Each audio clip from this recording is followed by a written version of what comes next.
This is not a sanitary napkin, nor are the socks that most of you are wearing.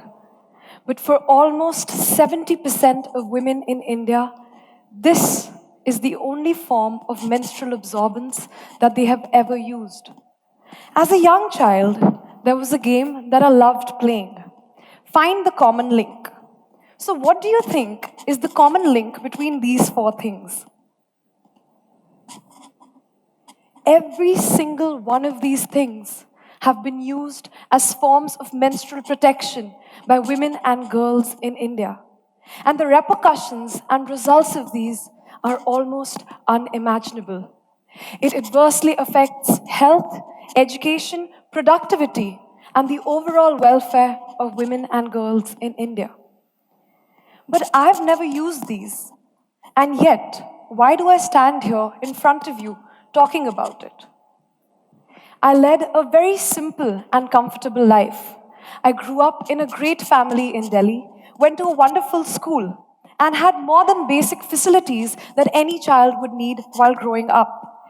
I was a pretty good student, barring chemistry, had a lot of leadership positions, and then went to England to study economics.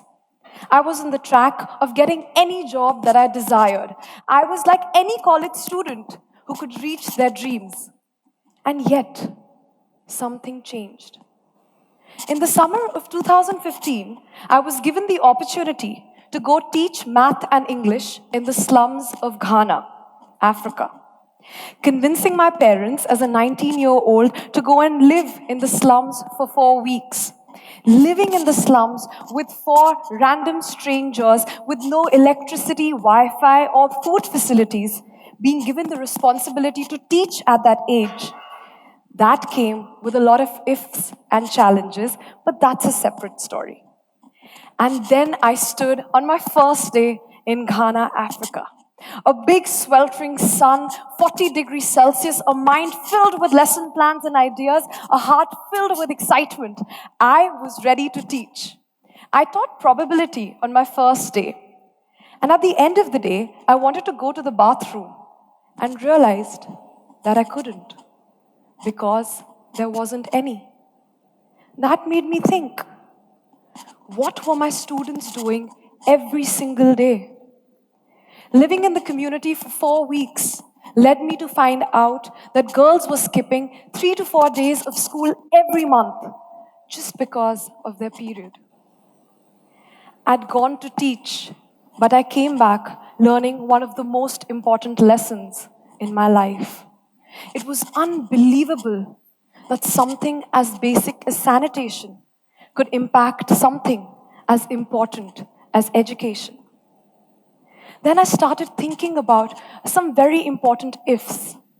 If this was the condition in West Africa, then certainly in a country like India, where the taboo around menstruation is even bigger, the problem could be worse. Should I wait for someone to do something? If I don't act, then who will? And thirdly and importantly, if I don't do it now, when will the right time be? So I started thinking about different solutions. In addition to doing thorough on-ground research, I probably read up every single paper that existed on menstruation and menstrual hygiene. Then when I went back to college, as a 20-year-old, I entered a room for my first pitch for funding.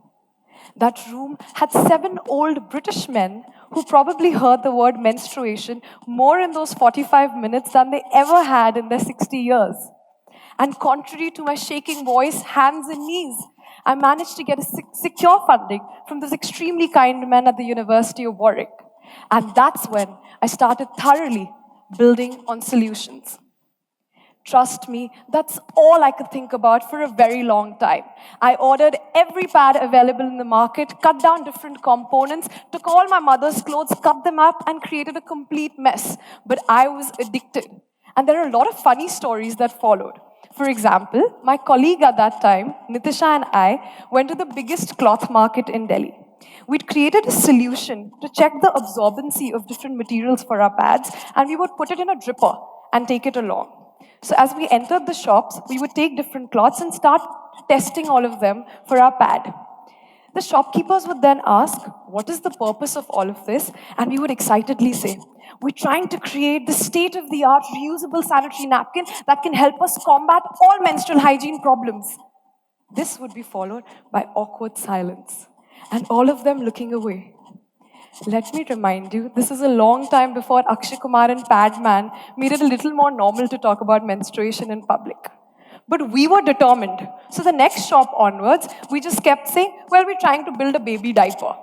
Because that had the same usability, and yet didn't get so many silence. Another funny incident was, we were at a popular food festival in Delhi, and my brother spilled his glass of water on the table. I saw the tablecloth absorb the water in exactly the way that we needed a sanitary napkin to. So we stole that tablecloth, brought it to experiment with. It's a different story that it didn't work out, but you can see how crazy we were on finding a solution. On another instance, I remember we were conducting these surveys and found out that girls were shy to dry their pads out in the public. They were ashamed that men would see that they're hanging the sanitary napkins out.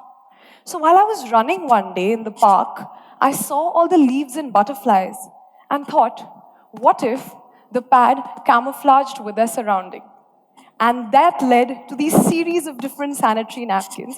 Well, none of these worked, but subsequently, we managed to find the right manufacturer and then created a reusable pad that could be used for 2 years. But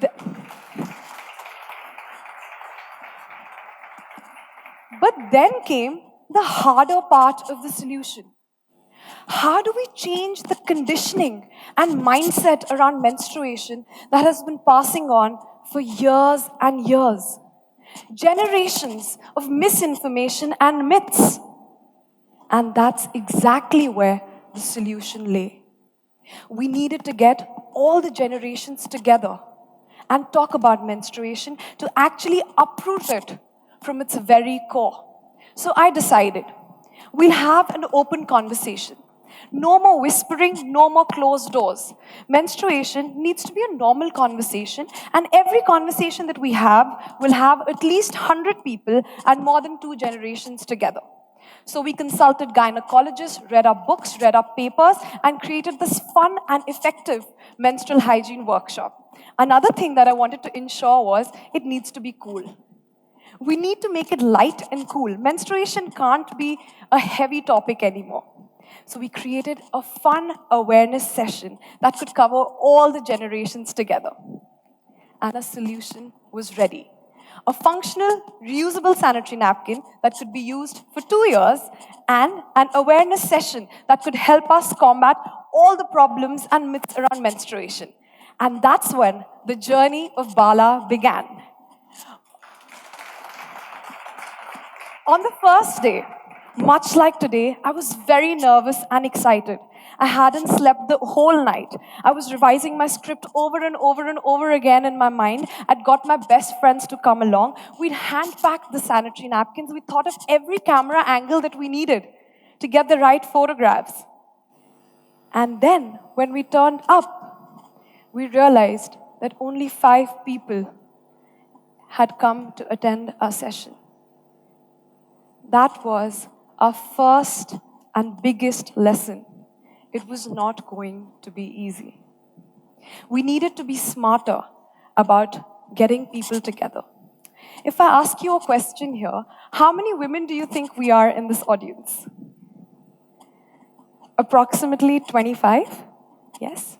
Now, if every single one of you, instead of disposing your sanitary napkins in dustbins, start throwing them in trucks, each one of us will generate 2 trucks of non-biodegradable, non-treatable menstrual waste in our lifetime. That's 50 trucks for just us.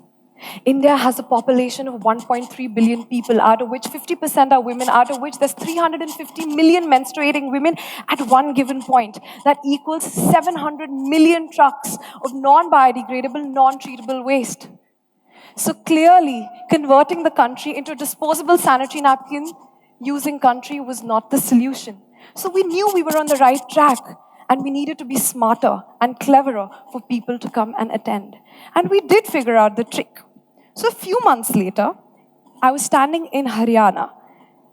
Again, we'd managed to gather a crowd of 200 people, all generations together, and I was very excited. As I was about to start the workshop, I turned around, and there stood the panchayat, along with the elderly women. They accused us of brainwashing the girls, of westernizing their values and modernizing their values. And then came a second and very important lesson. We needed to involve everyone within the community. We needed allies. Our approach needed to be bottom up and not top down. These were all struggles that we faced on a day-to-day, and then learned how to combat that and move on. But something that has been going on since the very beginning was not being taken seriously. As a 20-year-old, whenever we would go to investors or clients, they wouldn't want to give us their money or time. They thought, well, she has a great vision. She wants to combat menstrual hygiene, but we had no numbers backing us up. That's when I decided I will never say no to anything. That got my team and myself in a lot of awkward positions, but it also got us our first breakthrough. In Andhra Pradesh, 16-hour train journey from Hyderabad, which is a 3-hour flight journey from Delhi, in a place where all I understood was equity in Telugu, and they barely understood me. Yet I stood there, completely lost in translation, and learned how to improvise, learn from the fabric of the community, and actually give back in the same way that we get. That was a first bite of success. Never ever on that 16-hour journey could I have imagined that we would reach such great heights.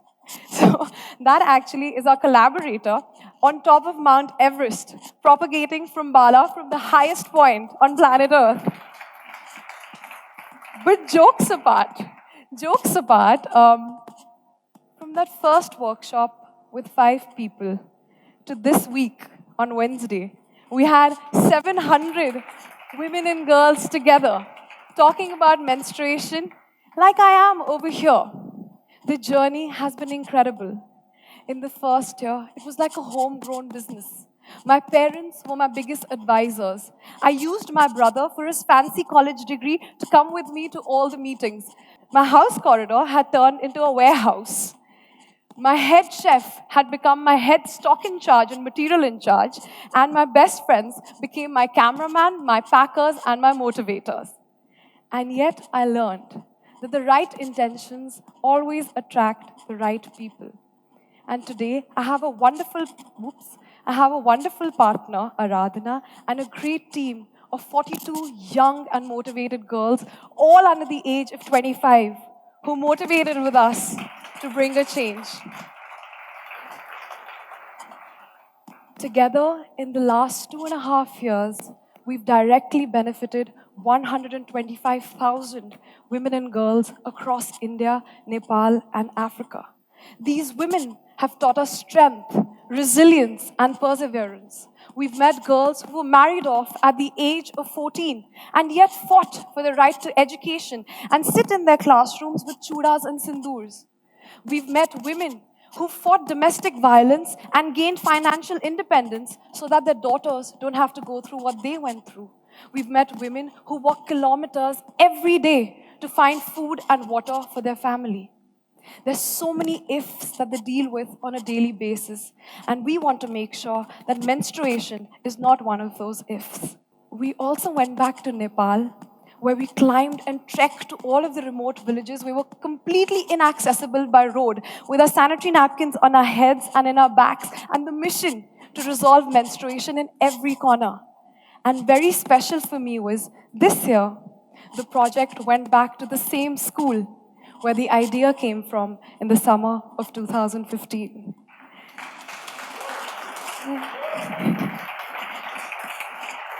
I wanted to share this story because the story is of a normal person who chose and used the right and privilege of their education and just took the plunge in doing what they believed in.